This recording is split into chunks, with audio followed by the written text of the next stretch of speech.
Hello and welcome back to episode 2 of Long War of the Chosen Modjam Plus Edition. We just finished up Gatecrasher and queuing up our first two missions, and we left some of the Geoscape alone to talk about and discuss now. What we're going to do before we go find the black market or discover it is we're going to switch everyone to recruit, as there are no more missions that we can actually detect at this time. Switching them to recruit allows us to get a little bit more benefit of filling that recruitment pool to find another resistance personnel, which could help us in the long term. We're going to scan down the black market and get resistance communications finished up with alien biotech being inspired. Now, this is good. This is something we are going to do. Typically, I do modular weapon into alien biotech, and I think I'm still going to stick with that so that we can use our attachments on the next mission, if we so desire. Now that we have the black market, we are immediately going to buy the engineer. This is going to help us start excavating, taking advantage of our infrastructure, as well as getting some more supplies back for that cost. The other thing that we're going to do is look at selling a few of our items, such as the conditioning, expanded magazine, and laser sight, as we don't really need those this early on. Our scientist is going to be 110 supplies, so another 40. And if we do not get full 40 from the mission we have over here for the smash and grab, we'll be able to sell the speed loader, though it's a very good attachment to have to make sure that we get that scientist out early. If we take a look at our connections, we have New Mexico, Western Europe, and New Brazil. These three are not connected to each other, which is good for us in the long term, and we do have a haven with at least 6 personnel in it. The 4 and 4 is disappointing, but it happens. But this really does encourage me to to jump down to New Brazil as my first contact, and we're going to do that as early as possible. Now, one thing that we're not going to do is actually finish making contact, and we need to keep an eye on these timers here, about 80%, to switch back to intel so that when we finish these missions, we do have the maximum amount of people working on intel at the time to take full advantage of it. So we're going to scan down here.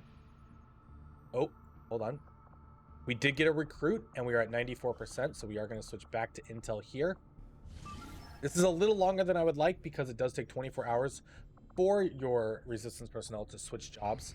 So in the meantime, we're just going to keep scanning here a little bit and let this go over 100%. This is going to do two things. It's going to let our civilians switch jobs properly, as well as line these timers closer together so we get the full advantage of the Avengers scanning in the Eastern US.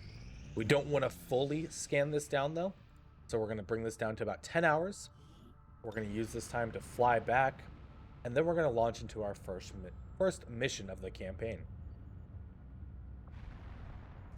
We are at 111%, it does not matter, but we are going at 7 to 9 with resistance contacts on the map. We do have the Templar, the Specialist, the Arsonist, the Agent, and a Rookie. So let's just dive right into it. When we promote our soldiers, and we'll go through the classes a little bit more and certain builds that I seem to like more than others, as well as some of their strengths and maybe some of their weaknesses as well. This being our first mission, we are looking to hopefully flawless this. Hopefully not take any poor engagements or take too much damage, because Yellow Alert does exist. And I definitely have an aggressive playstyle.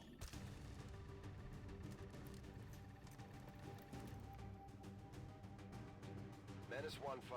We've got a bead on the Advent data vault near your position. Be advised. I don't know if we can hack through that window with that object location, because it is being blocked by full cover. Commander, and that was already the first misclick of the series. Someone on the ground is trying to reach us. Lickvid taking the yellow move when I meant to take the blue. Possible contacts down there. It's okay though. We live with this.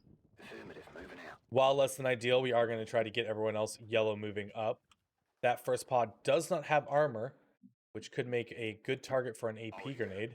But we're also going to try to get our Arsonist up closer. Will do. Our Agent up closer. And Silent Bob up closer. Running. Or Lickvid. A little bit behind now, but it's okay. Not the end of the world. Misclicks happen. Sectoid and Troopers are backing up a little bit more than I would have expected, which does kind of encourage me to take this with an AP grenade if I can get decent vision on them. We do know where they are, and I would like to take an early engagement, trying to eliminate as many units as quickly as I can. I don't know how centered this is going to be. All three are highlighted. So Silent Bob is just going to start us off with a solid double kill is wonderful. One of the advantages of AP grenades is they don't destroy corpses. Unlike regular grenades where if you kill a corpse or a soldier with them, you lose the potential of the loot. AP grenades, though, have this awesome advantage of that not really being too much of a concern. Because you still get the loot when you kill them, which makes them very strong. Their weakness is against armored opponents. It does look like we are going to aggro another pod while running our agent over here. You know that. What am I doing with this? And it is a Sectoid Frost Trooper Advent Trooper. We also picked up an advanced suppressor and a weapon crate from that. And there are civilians here, which could be a little bit of a problem. I think we're going to get Jolie in a position to flank this sectoid, hopefully forcing him back potentially. And we are going to try to just get a guaranteed kill on this trooper to start with, using our AP grenades liberally and early. I don't think I'm going to have a method to control either one of these right now. And so we're going to position ourselves in preparation for next turn, keeping with the full cover. Spreading out because I don't know if the Frost Trooper has a Frost Bomb on him. And we are going to trigger also the Biotrooper Advent Assault Trooper. Lovely. Let's just trigger the whole map at once, shall we? Now, depending on their positions, this could get a little dicey for our guys. But I think we'll be okay.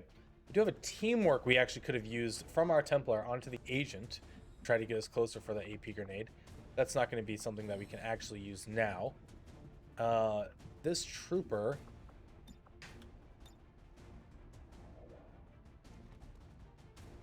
doesn't really have a covered position that gets a flank on anyone, which is good.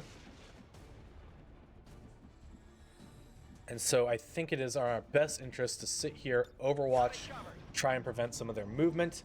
So it's not really going to happen, especially with a shotgun at that range. Good luck, Krovax. Full cover at least. Starting miss is good. Biotrooper wants a piece as well. Let's hope it's not any damage. Wonderful, another miss. Yeah, I can't move. Sectoid is falling back as we had hoped. And is going to go for the corpse. Now, I don't know if I have 2 AP grenades to deal with the Sectoid Trooper, but I do have a Templar, and this Sectoid does have melee vulnerability. And I have AP grenades on the agent at least that hopefully can get close enough for that. We're about to find out though. The Frost Trooper does move up though, reducing the effect of that AP grenade value. And we do take our first point of damage, but it is only ablative. Now the biggest threat here is actually the Assault Trooper and the Frost Trooper more than anything. Lucky us, it does look like we potentially could get a burn on these two.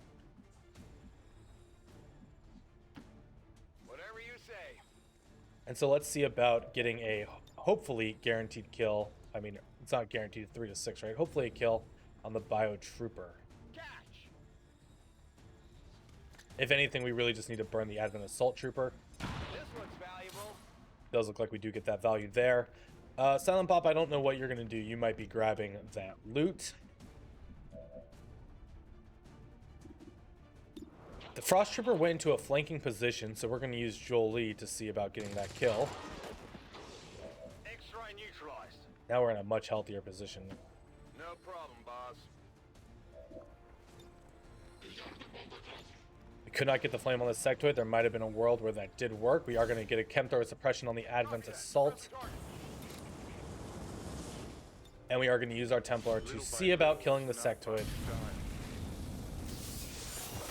Or bringing him down relatively low. Now I, again, do not have the means to actually kill that this turn. The zombie could do damage, especially to Krovax, which could be very problematic. So we're going to one for all and hope the zombie wants to come for our Templar, who can absolutely hit that, or absorb that.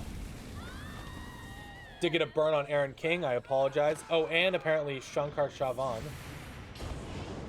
Disappointing, killing civilians. Though I don't think burning does the will loss roll, which is good for us. Now the sectoid might go for a laser. Hopefully we can just eat it. Oh, gonna go for a mind control. We're going to get the Disorient, which does shut down our Templar, which is why we're looking to upgrade our Specialist into Revival Protocol so that we don't have to deal with this in the future. But the Psy Zombie has done us a giant favor by attacking our Templar first. We do have another flank on the Advent Assault Trooper, which we may be using. But I think I want to try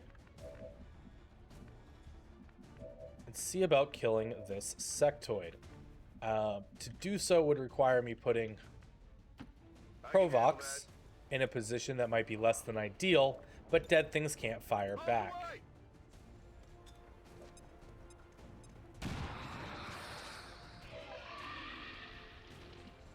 Now, unlike Panic or Disorient, or Panic or Mind Control, you do not lose Disorient when the Sectoid is killed.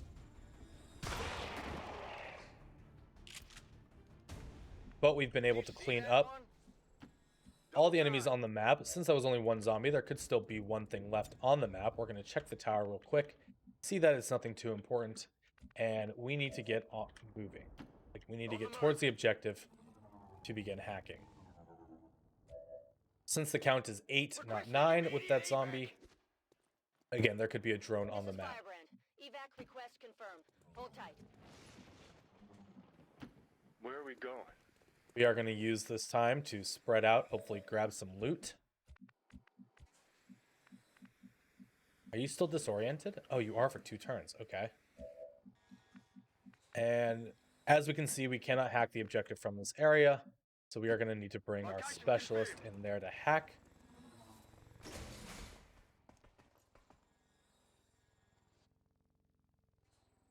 Target acquired.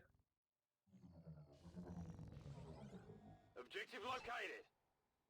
Menace 1-5, this is Avenger. We have positive confirmation of the target package. Move to acquire. Thank you, Bradford. Seems doable. Since we do have a lot of these civilians around here, we're also going to be running over to grab some additional supplies from them. On average, there should be 3 civilians on the map. If you get all 3, you should get around 30 supplies, give or take a few. Early on, that is a great influx, seeing as we need to buy the Scientist, and we're going to be looking to build our GTS fairly early. Now, I do not know where the 3rd civilian is. I do have 4 turns until evac. I might spend a little time running over this way, take a look, see if we can't get a glimpse of them somewhere. Whatever you say. But we don't want to overextend, especially when some people don't have the greatest of mobility. We did get an instant rotation as well, which tells us that there is nothing else on the map, as Advent did not get a turn. While the intel cache is probably the best option, I think I need to go for the small supplies to try to get something. 25% is quite a gamble. Yes, it would have been nice to get, but let's take something out of this mission rather than no chance really at anything. We've got the gear. If that makes sense at all. Status confirmed. The charges are inactive and the package is secure. Eliminate any remaining hostiles near the AO.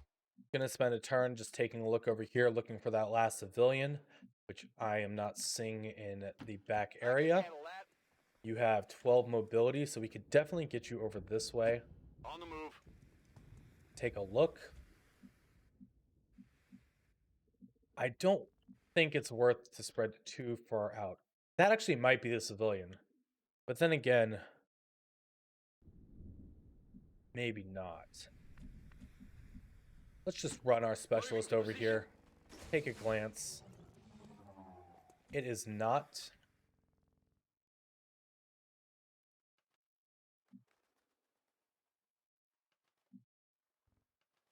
Okay. The 2 civilians is fine. I'm going to sit back, hold tight.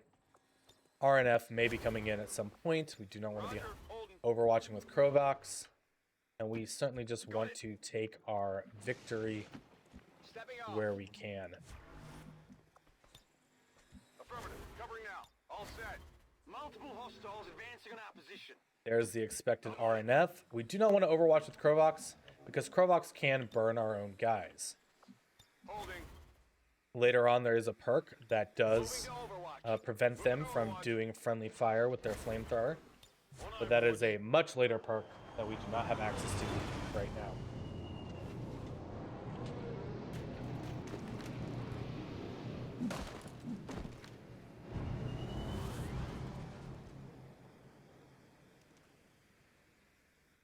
Motherfuckers got no love for foreplay.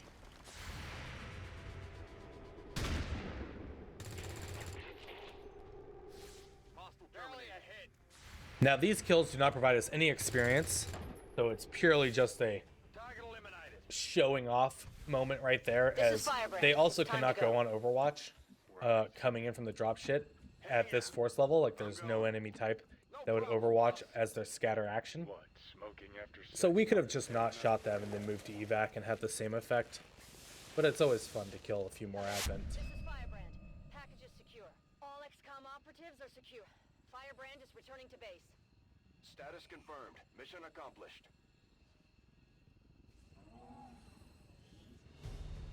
Well done. We start off with a flawless. We'll take a quick photo.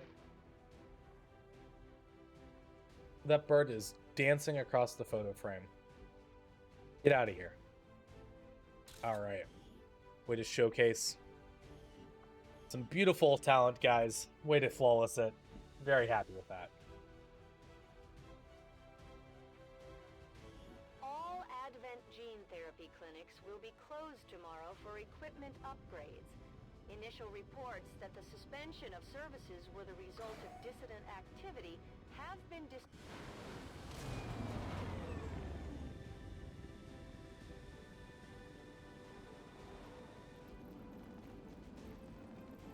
So we do have several promotions here, starting with the Arsonist. The Arsonist is a great class. It offers a lot of control in the form of fire, while there are some fire immune enemies.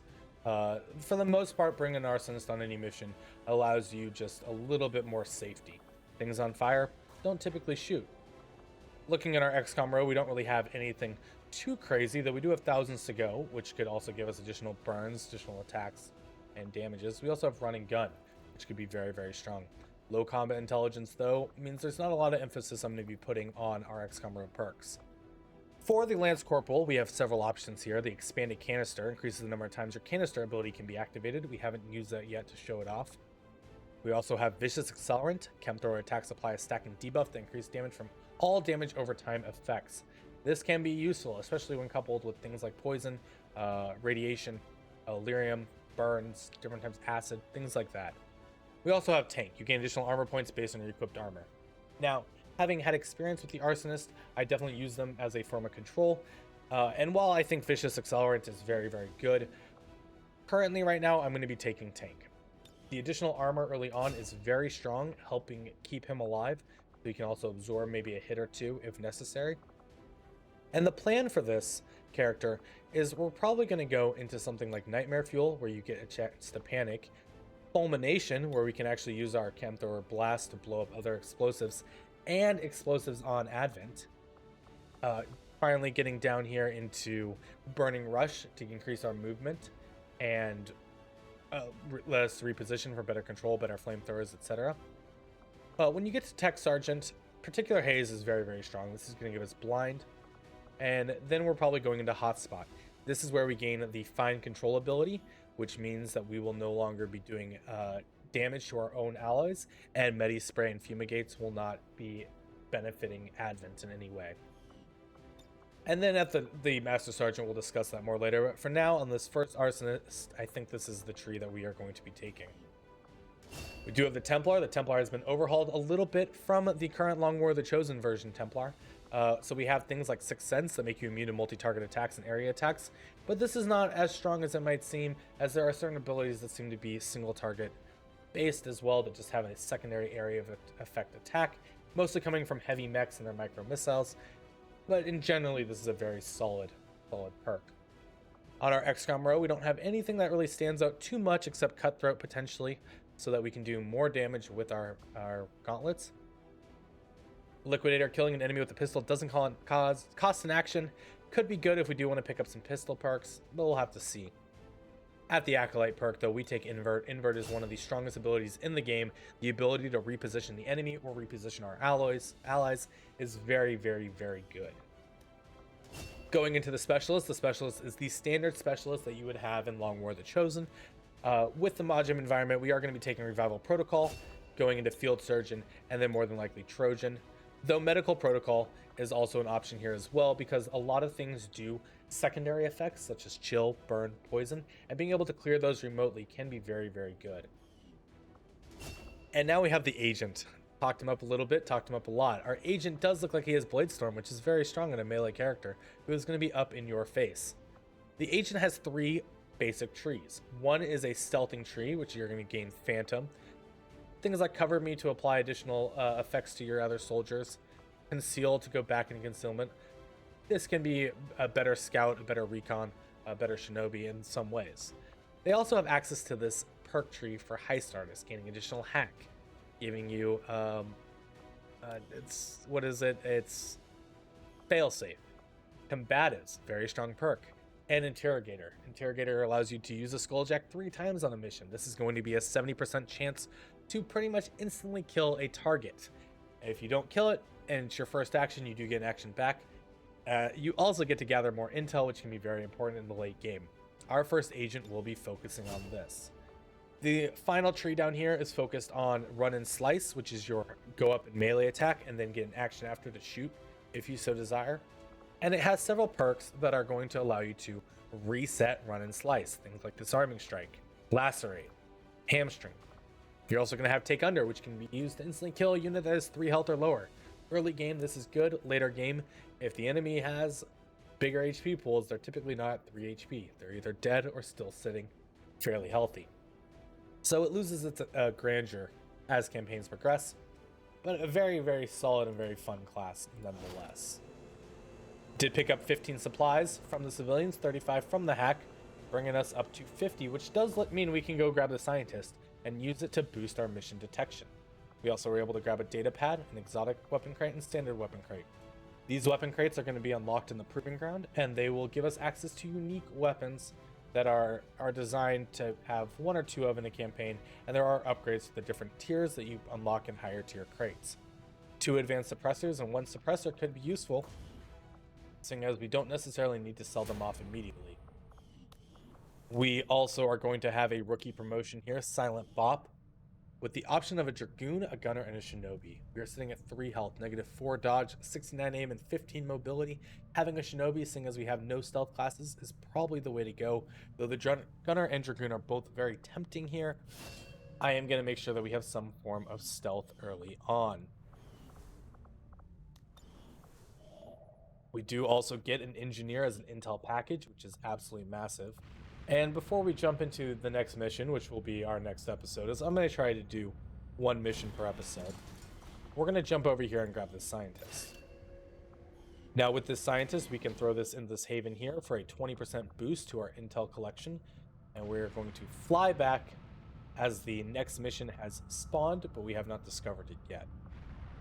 I think this is where we'll make the save. Great first mission. Good to see on the starting campaign. Up next, we have a smash and grab, which will hopefully feed us some supplies to get to our GPS. Thank you so much for watching. Hope to see you in the next one.